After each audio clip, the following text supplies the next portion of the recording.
Sumainyo ang Panginoon. At sumaiyo rin. Ang mabuting balita ng Panginoon ayon kay San Juan.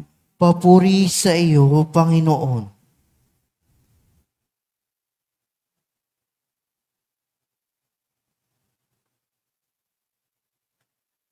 Noong panahong iyon, malakas na sinabi ni Jesus, "Ang nananalig sa akin ay hindi lamang sa akin nananalig, kundi pati sa nagsugo sa akin. At ang nakakita sa akin ay nakakita sa Kanya. Ako'y naparito bilang ilaw ng sanlibutan, upang hindi manatili sa kadiliman ang nananalig sa akin. Kung mapakinggan nino man ang aking mga salita, ngunit hindi niya tuparin ito, hindi ko siya hahatulan. Sapagkat naparito ako hindi upang hatulan ang sanlibutan, kundi upang iligtas ito. May hahatol sa sinumang magtakwil sa akin at hindi tumanggap sa aking mga salita. Ang salitang ipinahayag ko, ang hahatol sa kanya sa huling araw.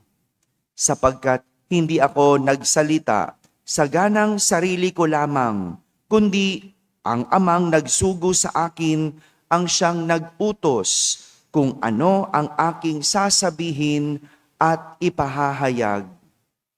At alam kong ang kanyang utos ay nagbibigay ng buhay na walang hanggan. Kaya't ang ipinasasabi ng Ama, ang siya kong sinasabi." Mga kapatid, ang mabuting balita ng Panginoon. Pinupuri ka namin, Panginoong Hesukristo. Umupo ang lahat at makinig sa homilya. Magandang umaga po sa inyong lahat. Magandang umaga sa mga nasa barangay, sa mga nasa tahanan na nagsisimba via online at sa lahat na nasa abroad. Isang magandang araw sa inyong lahat. Nitong mga nakalipas na araw, pinakilala ni Jesus ang kanyang sarili sa mga tao bilang mabuting pastol. Di ba? Simula nung linggo hanggang kahapon, paulit-ulit, pinaan ng isang pastol. Marami pa din ang hindi naniwala at ayaw maniwala kay Jesus. Marami pa din ang hindi nakaunawa kay Jesus. Kaya naman, sa araw na ito, isa na namang imahe ang ginamit ni Jesus para ipakilala ang kanyang sarili. Isang imahe na pamilyar muli sa lahat. At ito ay ang imahe ng ilaw. Sabihin nyo nga po, ilaw. Pamilyar ba kayo sa kung ano ang ilaw? Hello? Oh, di ba? Alam natin kung ano ang ilaw, hindi ba? Kaya kapag sinabi ni Jesus, "Ako ang ilaw ng sanlibutan," nauunawaan niyo ba yon? Yan ang sinabi ni Jesus. Ako'y naparito bilang ilaw ng sanlibutan upang hindi manatili sa kadiliman ang nananalig sa akin. May dalawang bagay ang ibinibigay ng isang ilaw. At alam ko, pamilyar tayo sa dalawang bagay na ito. May ilaw ba kayo? Meron, di ba? Oh. Dalawa ang naibibigay ng ilaw. Una, liwanag. Sabihin nyo nga po. Sa Ingles,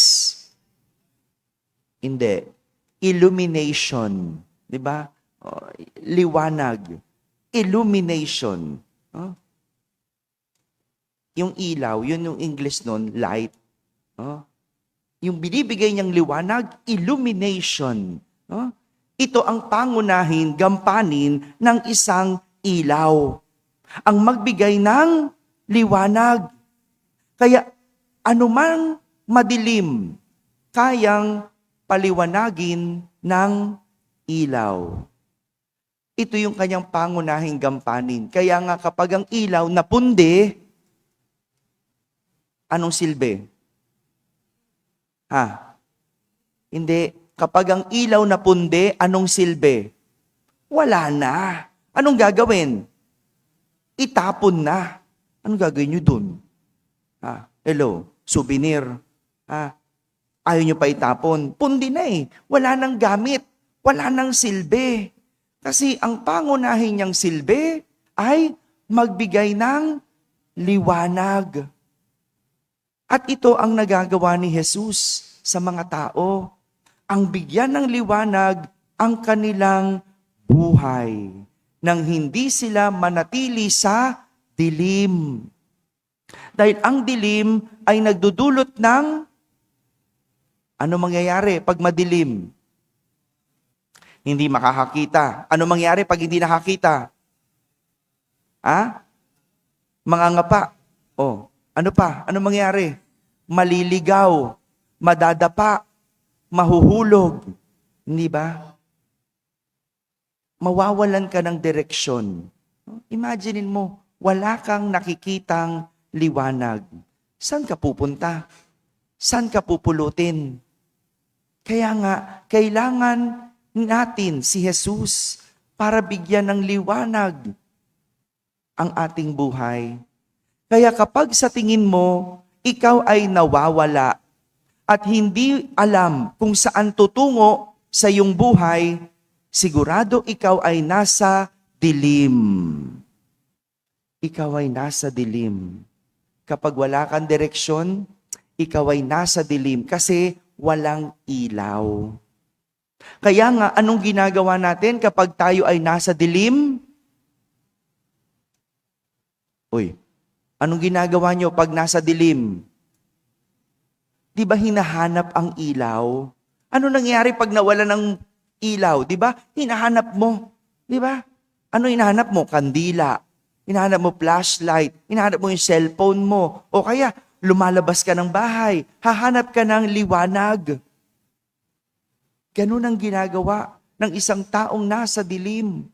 Pumupunta kay Jesus para siya ay maliwanagan. Kung hindi mo matagpuan si Jesus, kung nasan ka ngayon, umalis ka sa kinalalagyan mo bago pa mahuli ang lahat. Dahil sigurado, maliligaw ka at mapapahamak ang iyong sarili. Isang senyales ng isang tao ay nasa kadiliman ay kung hindi niya nakikita si Jesus sa kanyang buhay. Unang nagagawa ng ilaw, magbigay liwanag. Pangalawang nagagawa ng ilaw ay magbigay ng init. Sabihin nyo nga po, sa Ingles, warmth. Warmth. Imagine natin, ang buhay na walang ilaw, bukod sa madilim, ano? Hello? Pag walang ilaw, bukod sa madilim, malamig. Di ba? Kaya nga paggabi, di ba? Walang araw. So, medyo malamig. Although mainit talaga ngayon dahil summer. Di ba? Pag walang ilaw, malamig ang buhay. Kaya nga, kapag sinabi ang isang tao ay malamig, anong ibig sabihin? Kapag ang isang tao malamig, anong ibig sabihin? Wala siyang init na nabibigay. Walang init, walang emosyon, walang pakiramdam, walang pakialam. Di ba na gano'n? Di ba? Ang lamig-lamig mo naman. Di ba? Ang cold mo naman. Di ba? Kapag sinabi ang tao, malamig na. Ano ibig sabihin? Patay na. Di ba? Pag hinawakan mo, malamig na siya. No? Patay na. Patay, hindi lang dahil wala ng buhay, kundi walang kabuhay-buhay. Yan, parang kayo, ang lalamig ninyo. Di ba? Kinakausap, walang kabuhay-buhay. No? Walang imik, Walang pakialam, ganyan lang, tulala lang, no? Ganyan. No? Hindi ko alam sa mga ito, no? Wala kayong kailaw-ilaw, kainit-init. No? At ganun sa buhay, kapag ang tao malamig, walang nabibigay na init. At dahil walang nabibigay na init, ibig sabihin, walang nagmumula sa puso. Kasi sa puso, nagmumula ang init. Kaya nga, sinasabi natin, sa puso, nagbibigay ng pag-ibig, naglalagablab, nag-aalab. Ano ibig sabihin nun? Punong-puno ng pag-ibig. Kaya ang tao, pag malamig, wala ng pag-ibig. Patay na. No? Sumuko na. No? At iyan si Jesus. Si Jesus nagbibigay ng init. Kaya nga, ang simbolo lagi ni Jesus yung may puso. May pag-ibig. Nag-aalab. Naglalagablab. At yan, si Jesus sa atin. Lagi siyang nagbibigay ng init. Hindi siya malamig. Kapag ikaw ay humihingi, lumalapit, kapag ikaw ay dumadaing, nagdadasal, nagbibigay ang Diyos ng kakaibang pakiramdam. At yun yung init na binibigay niya. Hindi siya bingi. Hindi siya walang pakialam. Hindi siya malamig. Dahil si Jesus nagbibigay ng init. Mga kapatid, si Jesus ang ilaw ng sanlibutan. Isang ilaw na nagbibigay liwanag sa mga nadidiliman at nagbibigay ng init sa mga nanlalamig. Amen? Amen.